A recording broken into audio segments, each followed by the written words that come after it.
Setelah kita putar di Sai Oi Boleh, karena sudah hujan di situ lihat langitnya mendung. Kita akan pulang dan saya buat vlognya dari jalan Sai Oi Boleh tembus Desa Tolama nanti. Ini adalah keluarga kita yang ada di pantai yang sedang mencari ikan. Ini kita jalan pulang. Jadi dari tempat yang tadi kita pulang, tapi kita tidak melalui jalan yang tadi, karena itu ke Desa Oi Boleh. Ini kita lewat jalan yang ke Desa Tolama langsung. Nanti Tolama juga pantainya sangat bagus juga. Ada dermaga, ada juga tempat kejadian waktu Seroja itu, ada terbentuk pulau kecil. Pernah saya, kalau ada yang ikuti saya, pernah saya buat itu tak waktu Seroja, dan juga waktu saya juga muat di YouTube saya juga. Ini jalannya pohon-pohon kelapanya sangat indah, hanya jalannya tidak begitu bagus. Kan standar bagus itu adalah aspal. Tapi ini tidak bagus, tapi bisa dilalui oleh mobil maupun motor di sini. Dia tidak beda jauh dengan jalan yang tadi. Nah, di sini ternyata saya lihat di sebelah kiri saya itu dari dalam lubang batu itu keluar air, guys. Jadi ada air-air yang kayak di pinggir jalan, dan saya yakin itu bukan air hujan karena beberapa hari ini tidak hujan. Atau bagaimana, mungkin saudara-saudara yang dari Tolama yang mungkin sempat menonton video saya. Dan ini saya rasa kalau misalnya airnya air tawar sangat bagus untuk minum ternak. Jadi ternak-ternak ini tidak kesusahan cari air lagi. Soalnya kalau daerah pinggir laut ini panas sekali. Jadi ternak tuh agak susah kalau cari minum. Nah, di sini nih di pinggir-pinggir semuanya saya lihat, saya mau berhenti tapi saya takut juga. Tapi ada nanti di tempat yang kita harus berhenti untuk saya coba memperlihatkan ke teman-teman tempat yang ada airnya. Tadi saya lihat juga, tapi saya lihat di air itu kayak macam ada yang bergerak-bergerak. Jadi saya takut pas saya berhenti yang keluar datang ular apa buaya sambar saya. Bagaimana ceritanya itu? Memang ketakutan saya saja. Ini di sebelah kiri ini ada air, guys. Itu. Saya berhenti sedikit untuk saya memperlihatkan ke teman-teman. Itu airnya keluar dari dalam lubang batu. Di sebelum kita juga ada. Entah ini air hujan apa air yang dari dalam lubang batu. Tapi menurut saya sangat keren. Di dalam perjalanan ini juga ada pohon yang terbakar dari bawah sampai atas, pohon kusambing. Saya mau berhenti juga, tapi saya juga rada-rada takut. Saya takut itu bukan api tapi penampakan. Soalnya ini di hutan. Kita tidak tahu kan kalau kejadian-kejadian seperti itu. Dan biasanya kadang-kadang sepintas juga saya sering lihat. Tetapi biasanya tidak berbentuk yang seram. Biasanya berbentuk yang cantik, yang ganteng, atau yang anak-anak biasanya. Tapi saya tidak memungkiri bahwa semua itu ada. Apalagi kami ini kerja hari-hari dengan seperti itu. Jadi walaupun ada yang aneh tapi biasa saja. Ini kita menuju ke Desa Tolama. Jalannya 11-12 juga dengan jalan sebelah, tapi ini agak lebih parah kayaknya nih. Apalagi saya dengan motor dan holdernya ini goyang. Untung kualitas HP-nya ini tidak begitu goyang. Tapi ada sedikit cahaya putih itu karena lagi hujan, guys. Itu mungkin tidak kelihatan hujannya, gerimis-gerimis, jadi mungkin kena di kamera. Saya tidak sempat lap lagi karena setir motor ini harus ditahan. Untung saya tidak bawa motor kopling tadi ini. Kerlin sampai harus kasih turun kaki karena ini tidak kelihatan jalannya lubangnya. Kalau yang mau belajar motor jangan ke sini. Sebelum gigi-gigi rontok ini. Semoga ke depan ini jalan juga dibuat bagus, jadi akses ke pantainya ini lebih bagus. Jadi siapa tahu ada investor yang mau masuk untuk berinvestasi di sini. Sangat keren di sini sebenarnya. Masih sangat alami sekali. Dan juga jauh dari keramaian. Di sini masih sangat alami sekali. Saya dalam bayangan saya ini jalannya dekat sekali kalau kita ke pantai lewat jalan yang tadi, yang pertama, jalan yang kita datang ke pantai itu.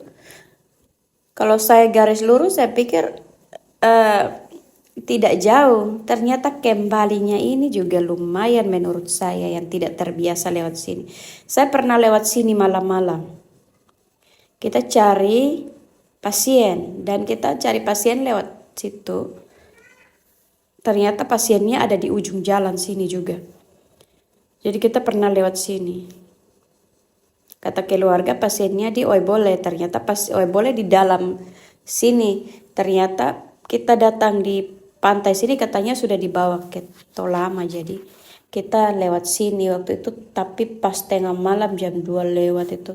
Pasien-pasien urgen itu biasanya di jam 1, 2, 3 pagi. Mata lagi mengantuk-mengantuknya tuh baru telepon. Jadi kita bidan desa ini saudara-saudara kayak UGD 1 kali 24 jam. Jadi kalau ada yang bilang di sini gawat, di sana gawat, kami lebih gawat karena kadang-kadang itu ada api yang tadi saya bilang di sebelah kiri. Kadang-kadang pasien telepon tuh sudah gawat. Kita pergi lagi di desa dulu, desa Tolama, desa Oebole waktu 3-4-5 tahun yang lalu itu sinyalnya susah guys. Jadi kalau untuk mereka menghubungi kita itu susah.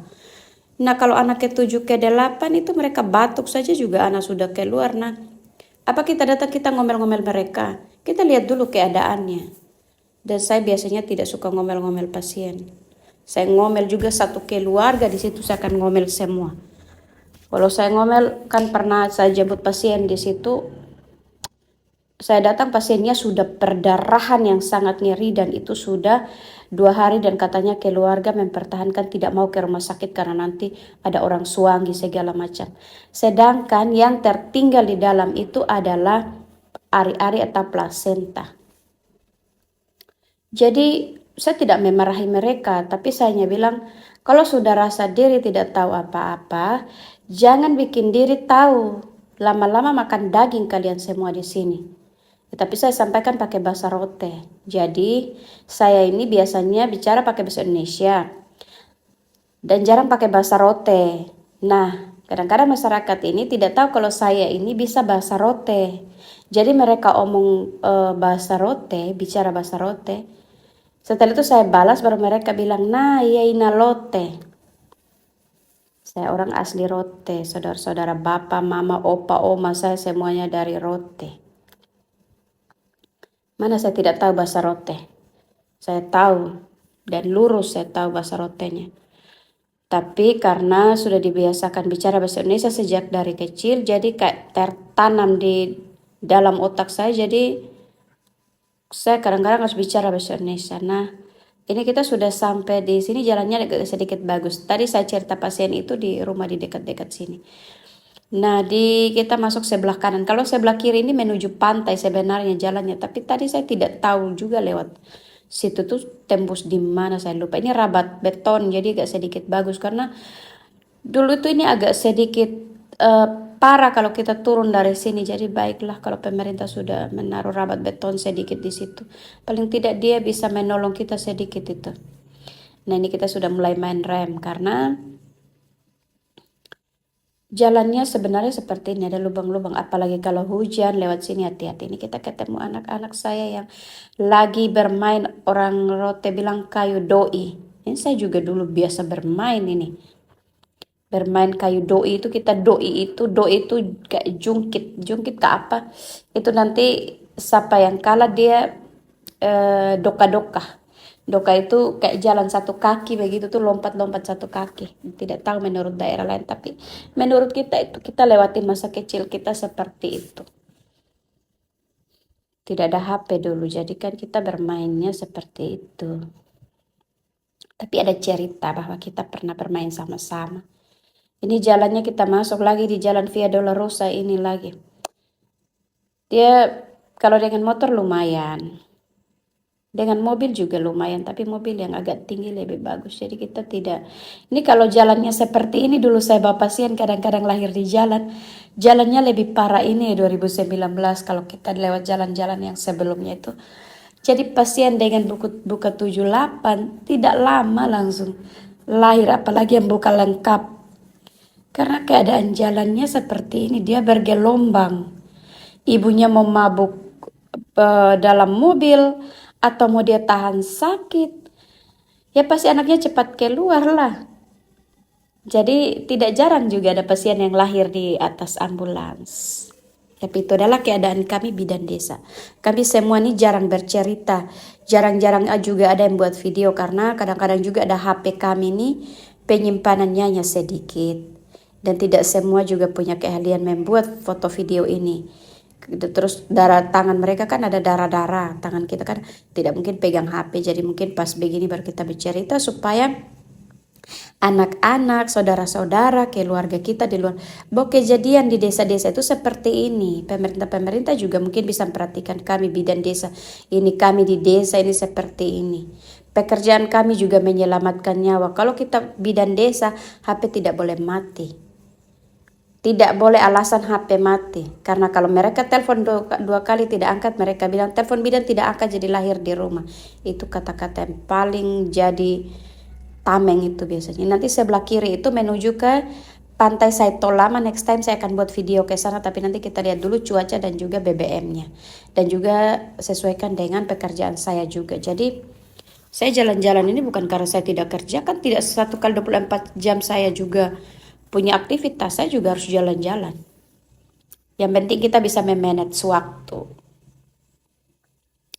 Jadi kalau kita bekerja ini harus bekerja sesuai dengan hati nurani saja, berjalan saja sesuai dengan alurnya. Kalau mau tahu kita tentang apa, suruh orang tanyakan kita pada orang yang kita layani. Mereka bilang apa? Nah itu sebenarnya penilaian yang jujur, bukan orang menilai di depan kita. Jadi ini hujan, saya tutup sedikit kameranya. Nanti kita akhiri ngoceh dan juga vlognya di depan Pustuto Lama karena sudah mulai mau hujan deras dan tadi saya sudah buat video lewat sini. Kita harus balap dulu ini pulang secepatnya. Saya juga sudah lapar. Itu kamera sudah kena hujan. Ini rumahnya Mama Meti sebelah kiri. Terima kasih.